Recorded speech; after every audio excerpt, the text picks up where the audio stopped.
पढ़ाई के लिए सबसे अनिवार्य होती है एकाग्रता, और एकाग्रता के लिए अनिवार्य है ध्यान।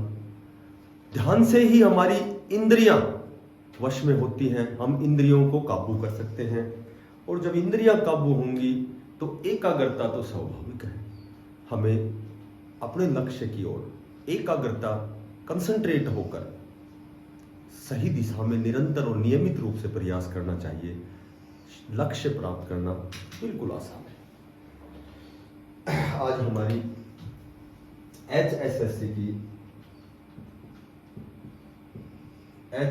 की 47वीं क्लास है। हिंदी में हमारा पहला टॉपिक है भाषा। भाषा की आज तीसरी क्लास है। 2 क्लासों में हमने भाषा और लिपि का अध्ययन किया है। आज तीसरी क्लास इंपोर्टेंट क्लास है। इसमें कुछ संवैधानिक क्वेश्चन भी होंगे, बेसिक। आज का विषय है हिंदी भाषा। देखो, हिंदी भाषा भारतीय संविधान ने 14 सितंबर 1949 को संविधान के अनुच्छेद 343 के तहत भाग 17 में राजभाषा घोषित किया। देखो, राजभाषा घोषित किया गया। अब राजभाषा होती है, और एक राष्ट्रभाषा होती है, और एक राज्य भाषा होती है। 3 प्रकार की भाषाएं होती है। उससे पहले मैं कुछ नॉर्मल क्वेश्चन बताता हूं कि जो हमारा संविधान है जो 26 जनवरी 1950 को लागू हुआ था। संविधान 2 वर्ष 11 मास और 18 दिन में पूर्ण हुआ था। ये तो चूंकि नॉर्मल सी बात सभी को पता है। मैं ये बताना चाहता हूं कि फिलहाल भारतीय जो हमारा जो संविधान है उसमें अनुच्छेद 470 हो गए।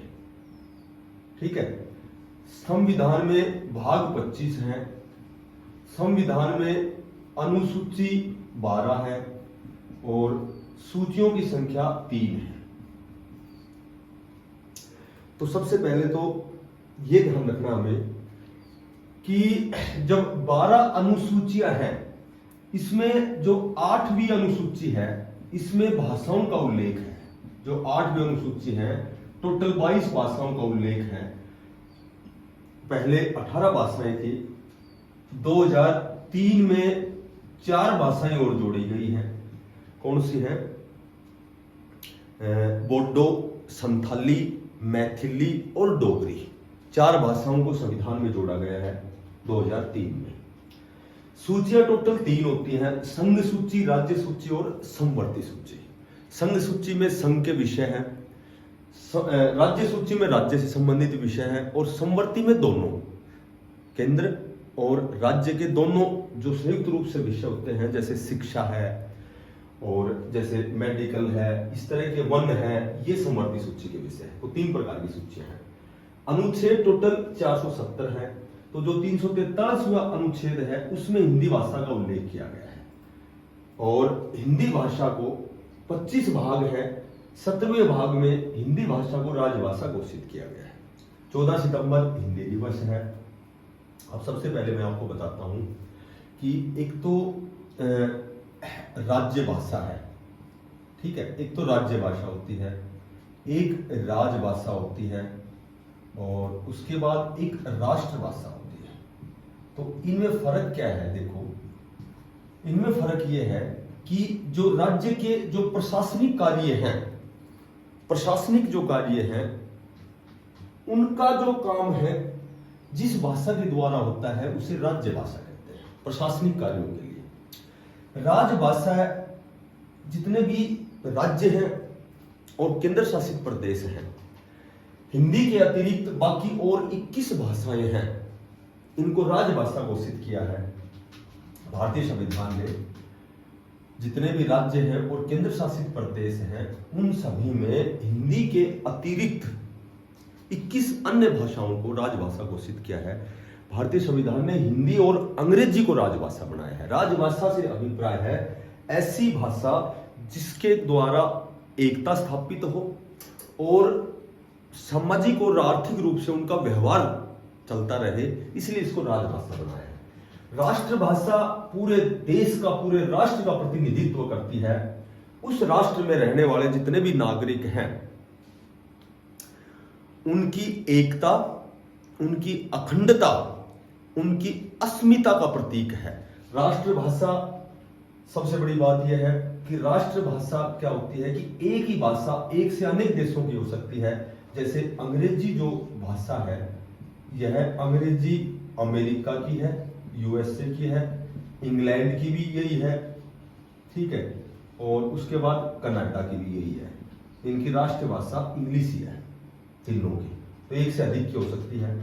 क्योंकि हिंदी भाषा राजभाषा है, लेकिन हिंदी भाषा की व्यापकता को देखते हुए इसको राष्ट्रभाषा कह सकते हैं।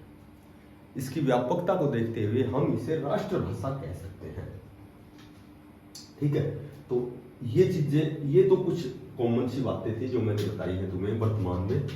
बाकी याद रखना है, हिंदी भाषा को राजभाषा घोषित किया है 14 सितंबर 1949 को, और टोटल 25 भाग है, जिसमें से जो 17वां भाग है उसमें केवल भाषाओं का उल्लेख है। टोटल 22 भाषाएं हैं। 4 भाषाएं 2003 में जोड़ी गई है, बोडो, संथाली, मैथिली और डोगरी, ठीक है।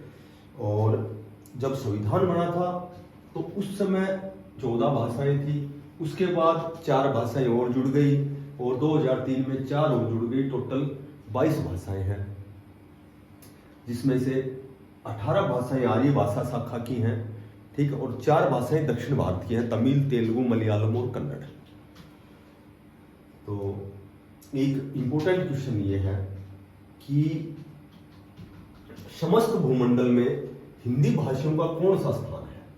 समस्त भूमंडल में हिंदी भाषियों का तीसरा स्थान है।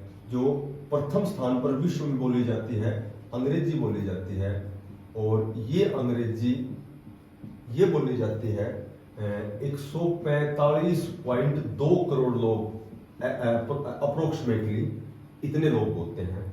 उसके बाद जो द्वितीय स्थान है वो चीनी भाषा की है, मंदारिन बोलते हैं जिसको, चाइनीज बोली जाती है, ठीक है। ये 111.8 करोड़ लोग बोलते हैं। और पूरे समस्त भूमंडल में हिंदी भाषियों का तीसरा स्थान है। हिंदी जो भाषा है तीसरे स्थान पर बोली जाती है, 60.2 करोड़ लोगों द्वारा ये बोली जाती है, ठीक है। तो हिंदी भाषियों का समस्त भूमंडल में तीसरा स्थान है। सबसे प्राचीन भाषा मैंने बताया था सुमेरियन है, ठीक है, सुमेरियन। और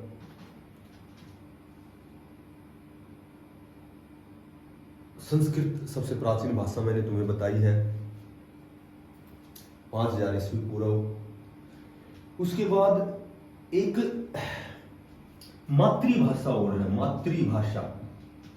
मातृभाषा निज भाषा उन्नति अहे सब उन्नति को मूल, बिन निज भाषा ज्ञान के मिटत नहीं है कसूर। मातृभाषा, जन्म लेने के बाद जो भी सबसे पहले बच्चा जो भाषा सीखता है उसे मातृभाषा कहते हैं। हमारी हिंदी भाषा को हम मातृभाषा के नाम से जानते हैं।